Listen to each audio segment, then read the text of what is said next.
Coroner's reports can be lengthy and wordy documents. In this podcast, we break down coroner's cases to give you a summary of the investigation. We focus on the coronial recommendations and discuss what we can learn from each case. This podcast contains our own personal views, not associated with any organisation. Coronial contains descriptions of death inquests that may be graphic and disturbing to some listeners. Discretion is advised.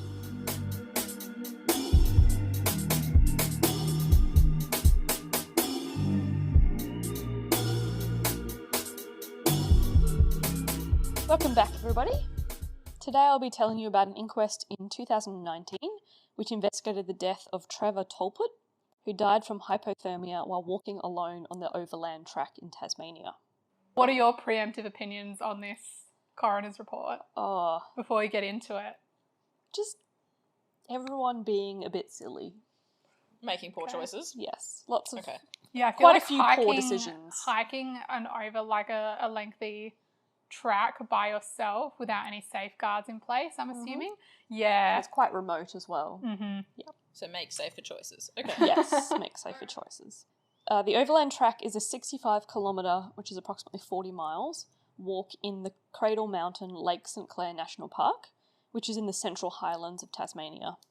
It generally takes 6 days to complete the walk, with walkers staying in designated huts and tent sites along the track. Walkers must carry their own food and equipment for the whole of the journey. So this isn't just a light bushwalk for a few hours. Not even close. This is a serious... My nightmare. Cool. Yeah, mine too. Yep, This serious is an hike, absolutely take no. everything you need with you carried on your back. Okay. Yep. Narcissus Hut is where the majority of people finish the walk, and they then use a ferry service to get back to the Lake St Clair Visitor Centre complex, which is about a 40-minute journey. So this is a physically challenging walk, with almost half of the track being greater than 1,000 metres, or approximately 3,200 feet, above sea level, on exposed plateaus in a remote area. The weather can change suddenly, and the average maximum temperature in winter is 7 degrees Celsius, which is 44 degrees Fahrenheit. This is in contrast to Brisbane, Queensland's average maximum winter temperature of 21 degrees Celsius, or 70 degrees Fahrenheit.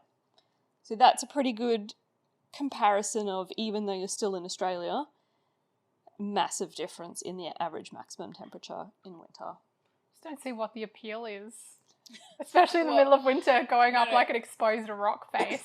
See, for me, I'm sure it was really beautiful. Yes. I'm sure it is a beautiful walk of like really open country landscape, and I assume there's not many other people doing it at the time because For good reason. Yeah, because no one wants to. So I'm sure it's very beautiful. But in summer. He walked in winter. He walked in winter, so it's very beautiful in summer. Well, I'm sure it's beautiful in winter too, but you would be your first preference to do it in winter. Correct. Yeah. Okay. Yep. The Lake St Clair Visitor Centre complex is operated by the Parks and Wildlife Service, but there's also a private business that operates a restaurant, retail store, cabin accommodation, campground facilities, and the ferry. So you've got two separate organisations that are both involved. That second one, though, visitor complex. Is that... Oh, yeah, the visitor complex. Is that at one end of the trail, or do they technically overrun all of the trail? It's at one point. So it's at Lake St Clair, and then the walk you do, you sort of start near there, and then you go around, and then you come back there. Yeah. So it's a bit of the central place. Yeah. So, like, you could sort of fly into Tasmania, stay maybe there the night before in the cabins, and then do your walk for 6 or 7 days, and then come back and stay there. And is it mandatory to check through that point, or no, it's not. So someone can still come along, and so they're not necessarily keeping a log of who's on the trail when and that kind of thing. Not necessarily. You can sign in at the start of the walk, and during the summer season. So there's the booking season, which is from October to May. You do actually need to book to be there. So in that case, you have to sort of check in at the start because they need to check your booking. Yeah. But in the non-booking season, which is when he went, there's no need for you to book a spot. You could just go and do it. Okay. No oversight. So Trevor Tolputt was born in England and moved to Australia with his family in 1966 when he was 6 years old. He had 2 children and moved from Tasmania to Queensland in 1996. He enjoyed golf and started hiking and bushwalking in the year before his death. In October 2015, Trevor walked the Overland Track as part of a group tour. So he had done this walk before. But you're also saying that he wasn't like, you know, a professional bushwalker. He's not the individual that's been bushwalking all his life. It was a he newish wasn't. hobby. Yeah, he wasn't super experienced. He'd done it, you know, A few he'd been doing times. it for a little while, But but he had wasn't done that super track. experienced. Okay. Yeah. He went to his doctor in March 2016 for a medical certificate, as he planned to walk the South Coast Track in November 2016, also as part of a group tour. His doctor certified that he was fit enough to walk over rough ground with a day pack for 8 to 10 hours with only short stops. So he was physically capable of doing this walk. There were no issues with his health. Mm-hmm. Yeah, I was going to say, did he have any health conditions? None that would have impacted his ability to walk. In May 2016, Trevor decided to go to Tasmania to walk in the walls of Jerusalem National Park and bought gear in Queensland for that trip. However, Trevor changed his mind and decided to walk the Overland Track again due to recent flooding in the walls of Jerusalem National Park. He used his checklist from his previous group tour on the Overland Track to pack for this trip. And that checklist, when did he do the group tour? Do you have a time of year? October 2015. Thank you. And he then was doing this walk in July 2016. Yep. So different season, so potentially different conditions, but he's used a checklist from his previous one. Yep. On the 7th of July 2016, Trevor flew to Tasmania and met up with his daughter. She said that he seemed well prepared, although she talked to him about the fact that he did not have an emergency position indicating radio beacon, otherwise known as an EPIRB. So that item alerts search and rescue services in the event of an emergency and provides them with your location. Trevor told his daughter that he may hire or buy one the next day when he bought his food for the trip. I'm guessing he didn't. No, he did not. Okay. I'm just realising that Trevor's going to die. I mean, Emma, I thought that was obvious from the Yeah, start. I know, but like, you know, you get attached to these people. Yeah. You're like, oh, Trevor talking to his daughter. Like, Yep. Poor Trev. Yeah, Emma, this is what we sat down to do. I know, but like, you get, don't you, You get off detached. track a little bit, but don't you get that when you're reading coroner's reports? Sometimes you go through the person's Yep, background detail, you feel like you know a bit about them, and then you're sort of like, oh. that's right. My Yep. next You're case, gonna die. my next episode, absolutely, because it's a father and son situation, and you just, you feel for the family, and you get so attached. You do. Yeah. Early on the 9th of July, so 2 days after he arrived, Trevor's daughter picked him up from his accommodation and drove him to Ronnie Creek, which is where the Overland Track officially starts. He checked his equipment and signed the hiking register, and then began his walk. He walked to Waterfall Valley Hut, where he planned to stay the night. While there, he met another hiker. This experienced hiker was told by rangers before they started their trip that there would be snow on their journey. The hiker stated that inside the hut, where the thermometer read 4 degrees Celsius, 39 degrees Fahrenheit, Trevor was wearing a t-shirt, shorts, and Crocs. Sorry. Crocs? What? How many degrees? It was 4 Celsius? degrees Celsius. And he's got Crocs on. Yep, t-shirt, shorts, and Crocs. So many concerns. Crocs from a fashion sense. Crocs from a hiking sense. Yeah, like this is just in the hut after he's finished his walk for the okay. day. Like he's not Okay. doing the hike in Crocs. Okay. Okay, good. That 'Cause would I'm give you like- blisters immediately, I Well, it's just assume. like, you said this was a 6-day hike, and you said it was like 60k, but you didn't say like it was moderately intense or anything. So maybe it is just a flat path and it's No, pretty no. casual. But No, it's pretty intense. yeah. I was like, oh, maybe you can do it in Crocs, but anyway, No. not recommended. This is just his, like, I've okay, finished just, my walk for the day, I'm chilling out in t-shirt, while I'm eating dinner. t-shirts and shorts. Yeah. Cool, fine. People can wear what they want, I guess. Yeah. Fancy restaurant dinner. Did he Got have- my Crocs. Did he have socks on too? Or was it horrible? Oh, that they didn't say. yeah. They Okay. didn't specify. He might have. The next morning, when setting out for the day's walk, the hiker described Trevor as wearing wet weather gear and a Cobra-style hat and gloves and carrying a lightweight walking pole. Trevor said that he was going to skip the next hut and walk through to Pelion Hut, which he achieved. He stayed in Pelion Hut that night. But on his own, not with the new friend. Correct, he Okay. left them behind. Yep. The next evening, the 11th of July, the hiker saw Trevor again at Pelion Hut. Trevor told him that he was staying at the hut for a second night as he had tried to climb Mount Oakley but had to turn back because of bad weather. On the 12th of July, Trevor left the hut alone and walked to Kia Ora Hut. The hikers group also made it to this hut, and the hiker described Trevor as once again wearing a t-shirt, shorts and Crocs. The heater in the hut was broken and it had started to snow heavily. So not an ideal situation. But we knew he had warmer clothes. Yeah, but they were the clothes he was he was hiking in, so potentially, he was getting changed when he got to the hut at night, so he's not in his sweaty hiking clothes. If that's what you got, just chuck it on. Who cares how bad you smell? You're in the middle of nowhere. Yeah. Anyway. There was an unplanned power outage in the Lake St. Clair area covering the visitor centre complex from the morning of the 13th of July to the afternoon of the 15th of July. Because of this, mobiles and landlines weren't operational.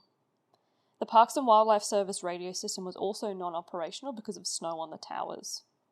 So the only mode of communication was the two-way radio between Narcissus Hut, which was the last hut before you finished, and the visitor centre complex, which was normally used for ferry bookings. Because normally you'd do the walk, you'd get to Narcissus Hut, you'd then call to organise your ferry, which is the ferry picked you up from there and took you back to the visitor centre. Sure, so it's a booking system, it's not an emergency beacon. No. So there was no way of communicating outbound from the visitor centre unless you had a satellite phone or travelled to find phone reception. On the 13th of July, Trevor left the hut before the other group, but returned 10 minutes later as he had forgotten his water. He left again, but again returned 20 minutes later because he was unable to find the track. So at that point, he decided to walk with the group. Okay. So the group started the walk to the next hut. It took them about 10 hours to complete the walk, which normally took only 5 hours. Wow, okay. They reached the vicinity of the hut at about 9 p.m, and they unfortunately lost the track to the hut with all of the snow. Because they were unable to find the hut, at about 10:30 p.m, the experienced hiker suggested they camp in their tents until dawn. Trevor wanted to walk on, but the group ended up setting up camp near a bridged creek together. Trevor had his own tent and plenty of food. At dawn on the morning of the 14th of July, Trevor and another hiker went looking for the hut and found it after about an hour. Conditions remained poor with a cold wind and deep snow. I mean, once you're this far, this deep on this trail, there's only pressing on to the end, Yes. Yeah? Okay. At this point, Trevor said goodbye to the group. He wanted to push on to meet his daughter at Lake St. Clair at the time that they had arranged. Is this where the silly decisions start?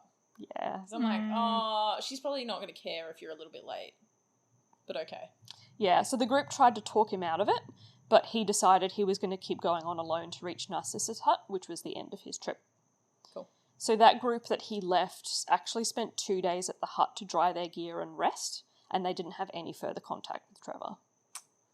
So they decided that the best thing for them to do was to stop, wait for the weather to get better, or just wait for their gear to dry and rest so that they could be ready for the next leg of the journey. At 3 p.m. on the 14th of July, Trevor's daughter arrived at the Lake St. Clair Visitor Centre complex as arranged. At 3:30 p.m, his daughter asked a Parks and Wildlife Service staff member whether they had seen Trevor, but they had not, and they suggested that he had been held up due to the weather. Because they knew the weather was poor, so they thought, well, he's probably just, it's taking longer, he'll be another day or so. His daughter then spoke to the ferrymaster, who said that no one had booked the ferry that afternoon. Staff at the restaurant tried to contact Narcissus Hut 3 to 4 times on the radio, but I presume they were unable to, or there was no one at the hut to respond. Trevor's daughter spoke to the ferrymaster again later and told him that Trevor was not at Narcissus Hut. The ferrymaster suggested that Trevor was delayed by a day due to the weather, which is similar to what the Parks and Wildlife staff member had said. Between 4:30 and 5 p.m, Trevor's daughter decided to drive back to Launceston and return the next day, with the thought that her father had just been delayed for a day because of the weather, and he would be there the next day. So at about 4:15 that same day, Trevor encountered 2 other walkers who were with their 11-year-old son, also heading towards Narcissus Hut. These walkers said that Trevor looked tired, and Trevor said that it was hard going, but he assured them he was okay. He was not shivering, seemed lucid, and spoke normally. Trevor was wearing an Akubra-style hat, which the walkers thought was strange. Because they were expecting him to have a beanie or some other a bit warmer headgear yeah, on, fair. not just in a I'm Cobra. like, no, that just sounds very Aussie bloke. Sounds very Trevor. Trevor did not accept the walkers' offer to walk with them, but instead said that he would walk behind them. They also offered him chocolate, which he refused. Oh, that is insane. Just straight I up. can't comprehend that. That group successfully reached Narcissus Hut at about 4:45 p.m, and they set up camp by 6 p.m. And they met him at 4:15? Correct. So it only took them another Half an an hour to hour. get the hut. Okay. Yep. They were relieved to make it as their 11-year-old son was suffering hypothermia. Oh dear. So they were able to get him inside and start to warm him up. Like, Okay. he obviously wasn't bad enough that they needed to get him out of there immediately, but It's obviously he was quite an cold. 11-year-old in very cold conditions, so they were happy to make it to a warm place. Mm-hmm. The walkers were worried about Trevor, so at about 6 p.m, they used the back-to-base radio to contact the visitor centre. They arranged to contact the visitor centre again if Trevor showed up, just to give them the all clear that, oh, it's okay, he did actually turn up. It just took him a little bit longer. Mm-hmm.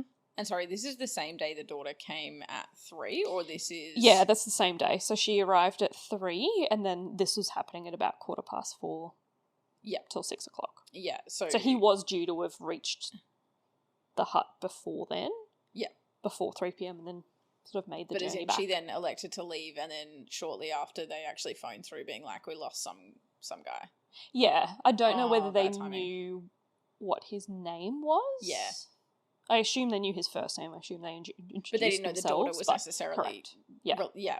related to that, and so it's just poor timing that she Yeah. happened to leave that then this kind of kicked off. Yeah. Okay. One of the walkers was intending to go out and look for Trevor that night. However, his gear was wet and it wasn't safe for him to go alone, so he didn't. He notified the visitor centre at about 7 p.m. that he couldn't go back to look for Trevor. The staff member at the visitor centre, who was the ferry master, advised that they had notified the park service and there was a 48-hour time frame before they could start a search. Right. That's too long. The walkers placed an illuminated torch outside the hut in case Trevor was close by and could use it to find the hut. So they were doing as much as they could to Safely, yeah. help It's him. not worth... And the coroner did say later that if that hiker had gone out to look for him that night, he probably would have died as well. Yeah. It was a good choice. He Yeah. decided to. To stay. At about 7:30 p.m, the ferry master talked to his manager, who was the marine and maintenance manager, and was responsible for the running of the ferry service and maintaining the cabins. He told the manager that a walker had passed another walker who had not reached the hut, and they were not booked on the ferry as he was due to walk around the lake. So Trevor's whole plan at the start was not to catch the ferry, but to continue to walk around the lake and get back to the visitor centre. Oh, okay. Yeah. The ferrymaster also told the manager that Parks and Wildlife was aware of the report because he knew that Trevor's daughter had spoken to a Parks and Wildlife staff member. However, the manager didn't know that the report to Parks and Wildlife was 4 to 5 hours before this, and at that point they didn't think Trevor was in danger. So when the daughter first spoke to them, they thought, oh, he's just delayed due to the weather, and then later on they found out that actually possibly he was in some trouble because he hadn't reached the hut yet and they had seen him. Yeah. So that notification of Parks and Wildlife was not necessarily what they thought it was. Correct. The coroner found that Parks and Wildlife were not made aware of the concerns of the walker at Narcissus Hut. During the conversation between the ferrymaster and their manager, they did not plan to contact Parks and Wildlife, make a police report, or use the ferry to start a search. They did decide that the ferrymaster would be available for the night if needed. But again, doesn't seem like enough. No. So the relationship between the Parks and Wildlife Service and the private business which ran the commercial aspects of the visitor centre was poor at the time of Trevor's death. There was little communication between the staff located at the centre about day-to-day activities, and that would obviously impact any emergency situations. It's not helpful. Yeah. It's not really gone into why that was the case, but it was just that staff from those two organisations just didn't get along with each other. There's been a breakdown And somewhere along the Yeah, line. exactly. And I think it had been going on for a little while, so there was sort of this culture of, oh no, we don't really talk to them, they don't really talk to us. This is our turf and they take care of everything else. That's disappointing. The walkers made contact with the visitor centre at 8 a.m. the next morning to inform them that Trevor had not arrived and that they were getting ready to go and search for him. At 8:40 a.m. at the visitor centre, The ferrymaster approached the ranger in charge and told him about the information he was given over the radio the night before. The two men decided to travel from the visitor centre on the ferry to try and find Trevor. They took a satellite phone, which the ranger only found while collecting items to take with them. Where was the satellite phone? It was at the... It was at the visitor centre, but it was in a cupboard or in a room or somewhere where they didn't know it was there. They only found it while they were looking for other things. Yeah. At about 8:45 a.m, the walkers headed out to find Trevor. A short time later, they located Trevor lying in an awkward position in running water, and he appeared deceased. They used the radio to call the ferrymaster to let him know that they had found Trevor. When the ranger and ferrymaster arrived at Narcissa's hut, they were met by the walker who took them to Trevor, and they were unable to detect a pulse. The ranger called the police search and rescue radio room and notified them of the death. At 12:50 a.m, the rescue helicopter arrived and Trevor was transported to the Hobart mortuary. Do we know why he was in running water? No. I don't know what part of him was in the running water, but he might have fallen. He happened to be near running water at the time. Right. An autopsy was performed which confirmed that Trevor died of hypothermia as a result of cold exposure. The coroner found that Trevor's death was likely to have occurred by 6:30 p.m. the night before he was found, but it was possible that he survived until 8:30 p.m. So pretty soon after they saw him. Yeah. Yep. Okay. The coroner also found that there was a good chance that Trevor would have survived if he had walked with the group who came across him, as they would have encouraged him to reach the hut, and they would have been able to keep an eye on him as they were going and sort of helped him to the hut where he could get warm. Yeah. And they also could have called the visitor centre complex at that point and gotten them to come and get him. Yeah. Trevor's gear was not adequate for the conditions. He did not have a beanie to keep his head warm or warm gloves. His jacket was only water resistant, as stitching at the seams allowed water in and it was not breathable. That meant that water could enter the jacket and any moisture inside the jacket could not evaporate. So you've then got all that water or moisture inside the jacket. Cooling you down and you're in really cold conditions. Parks and Wildlife did have a lost or missing walker policy in place at the time of Trevor's death, which included contacting Tasmania Police to notify them. And nothing around 48 hours? No. I just don't imagine that someone would be like, we've lost a walker, and they'd be like, okay, cool, we'll do something about it in 48 hours. Yeah. But anyway.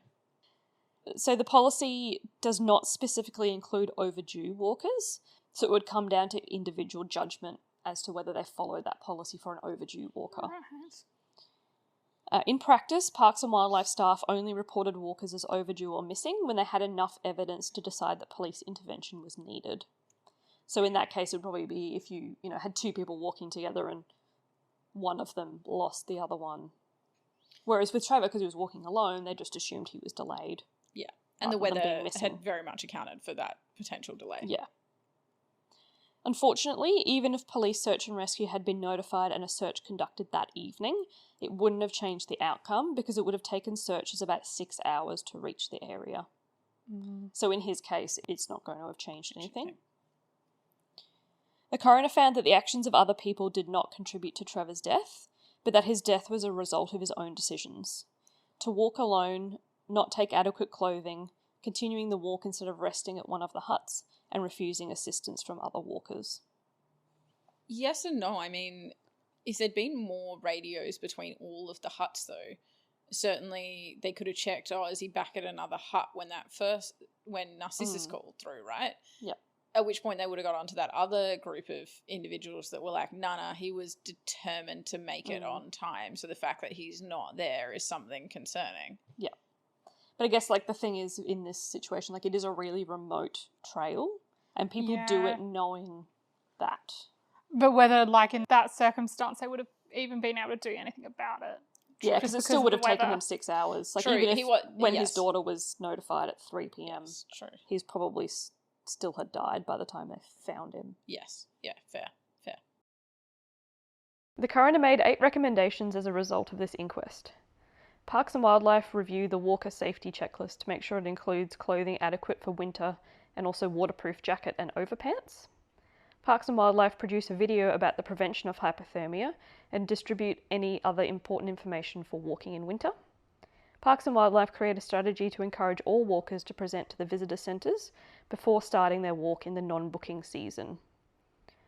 Parks and Wildlife Service update their lost or missing walker policy to include overdue walkers and develop guidelines to ensure that staff notify the police at an early stage when a missing or overdue walker is reported. Parks and Wildlife implement after-hours availability of staff at the visitor centre.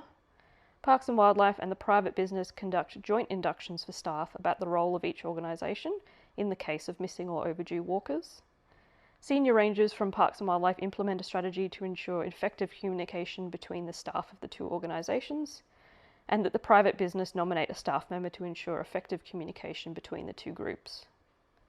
Between Trevor's death and the inquest, 2 satellite phones were bought for the Parks and Wildlife Service at the visitor centre, and satellite internet and Wi-Fi have been set up to improve that communication in the area.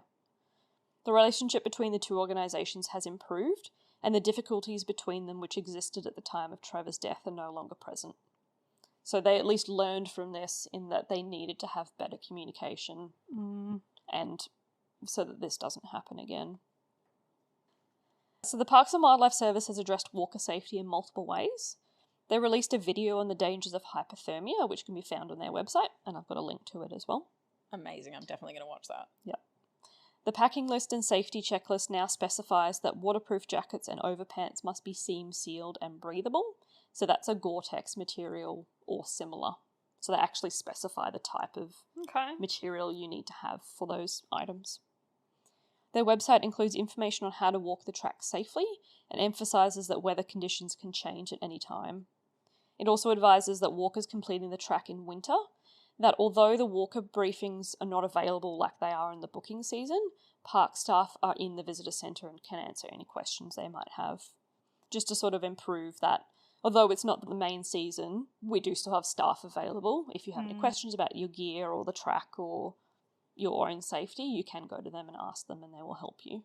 That's excellent, but I wonder how much, it doesn't sound like Trevor would have necessarily used that. utilised that facility. Because he was using a checklist from a previous trip which had served him well that time. And he'd walked the track before. It wasn't his first time doing it. Yeah. But it was his first time doing it in winter because he'd done it in October before. And potentially, I mean, he lived in Tasmania. I assume he was pretty knowledgeable of the weather conditions. Did he live in Tasmania? I thought he flew in from Queensland. Yeah, he was in Tasmania to start with, like when they first moved to Australia, but he moved to Queensland. That's the other thing. Did they talk about acclimatisation? Because he was saying there was such a difference between Brisbane to Tasmania, like having come from, still winter, but warmer to cooler. Did that have any effect on his risk of hypothermia? No, they didn't mention that at all, but it sort of makes sense that it would be harder. Like, you would feel the weather more. Potentially, I would have thought so, But whether that just would make you put on more layers rather than preventing your hypothermia. In his shorts and t-shirts and Crocs. Yeah. And he wasn't out in them, remember? Yeah, but even so, like, some of those huts had no heating. Yeah. Yeah, and just even the fact that his jacket would allow moisture in. Like, it was snowing. There was going to be water coming into his jacket, and it was then just sitting inside there, making him colder. So cold. Yeah. It doesn't sound like any of the walkers that were involved in this inquest had anything to say, like he complained about being cold, or it sounds like he was being so stoic that potentially, there was no identifiable nature to his risk as well. And being like, he was walking alone, and he sounded like he was pretty set in what he wanted to do. Like, there were the other walkers who were all working in groups as well, and they sort of encouraged him to stay with them, to not continue on, but he was, in the end, he just decided that that was what he was going to do. Yeah. And there is the thought that the fact that he said no to that walking with that group that was with him near the end, and potentially that was a sign of the hypothermia, that he wasn't making logical decisions. Yeah, I was going to Even though he wasn't that. Shivering, he seemed lucid. He wasn't necessarily in the right frame of mind to be making those decisions. For him to have potentially died within 2 to 3 hours of that interaction, certainly I would have thought that by then some sort of effect would have. Yeah, well, they do talk about, I watched the video they released on hypothermia, and once you're at a point you actually stop shivering. Right. And so potentially he was at that point where he was so far into hypothermia that he'd stopped shivering. So he seemed totally fine. But Is that your actually body's he was way of just too far conserving gone. energy? I Like, think so. you no longer try to produce heat, you just try to preserve all your energy to make sure that you can last for as long as possible. Yep. Oh. Yeah. Grim. Yeah, and like there's nothing any of the other hikers could have done. They couldn't force him to No. walk with, especially when they had to consider their own safety as well. Yeah, they can't drop back and spend too much time trying to convince him because they'll just risk their own hypothermia. Yep. And their child was already starting to see effects, so Yep. absolutely they had to take care of themselves. But yeah, sad that he was too stoic or stubborn or unwilling to go with them. But yeah, he potentially was affected by that point anyway. And like I think he really wanted to keep the agreement that he had made with his daughter. So he'd agreed to meet her at a certain time. So he was trying to make it there because he had no way of contacting her to say, hey, I'm a little bit delayed or I'm going to be an extra day. So he was just trying to push on to meet her, but so no safety planning and that kind of thing about what's going to happen if the weather turns bad. Yeah. Which is like, and the fact that the communications were only affected the day he died. Yeah. So it again was one of those things where just a lot of bad things happened at once. That led to that. That happened to all come together. Yeah. But I mean, it is a remote track, so I don't know what the likelihood of getting mobile reception is normally. Well, they used a satellite phone, right? They ended up finding one, but I don't think he had a satellite phone with him. Yeah, but it's not like you're getting mobile reception or whatever. You'd have to have a satellite phone with you, and I can't imagine that's on your group checklist. Yeah. Yeah, presumably if you're travelling with a tour group, maybe your tour guide has a satellite phone. Yeah, tour guide probably would, but not the individuals involved. Yeah, and like, obviously if he'd been with, I mean, I don't think the tour groups go in winter, but even if he'd had a second person with him. Yeah, I wonder how many people do that track alone. I imagine there'd be a fair few in the booking summer season. Yeah. And there's in winter probably not. So the Parks and Wildlife Service do have a good website on the Overland Track. Mm-hmm. Lots of information. Yeah, that hypothermia video is quite interesting. So they have got a lot of resources there, but that's obviously relying on people to look at them and be informed. Did those videos go into how to manage it? If you came across someone who was hypothermic out there? I don't know that it necessarily talks about what to do with someone else, but it sort of gives you what signs to look out for. Okay. And what to do yourself if you're feeling like that's happening. Yeah, okay. To try and maximise your ability to get to safety. Yeah. Okay. Oh, nice. Yeah, very interesting. Excellent that they have that resource now. Yeah, and I think the video was filmed on the Overland Track as well, so you get a little bit of an idea of what it looks like out there. It is quite bleak, I would say, in the winter. Like, I mean, beautiful, but in a very snowy, cold kind of way. It's filmed in winter. It's not in the summer where it's really No. beautiful. No, it's filmed in winter. So it's filmed at the time that we're all voting. We are not doing the Overland Trail. Correct. Okay. This is interesting because it's something that I've looked at when I'm thinking about, taking a holiday to Tasmania, is doing a day hike. Yes. In that area because it is very beautiful, but I don't think I'd be doing a 6-day hike. I don't think you wouldn't start out with that. You need to work up to that. True. And he had been doing walks before, and he'd been on that trail before, but yeah. And the coroner sort of said that he'd sort of turned his life around in terms of his health. Like he'd been a smoker and that sort of thing beforehand, and then in that year before his death, he'd sort of found hiking and bushwalking and sort of found an active lifestyle and was really enjoying it. It means he died doing something that he at least enjoyed, which is that's true. Something. All right, well, thanks very much for that one. That was really enjoyable. That was interesting. And was that our first Tasmania case? Yes, it was. Nice. All right, getting through the states. Well, I've got one coming from WA after this, so that'll be moving through the states. Oh, yeah. Nice. All right, bye. Bye.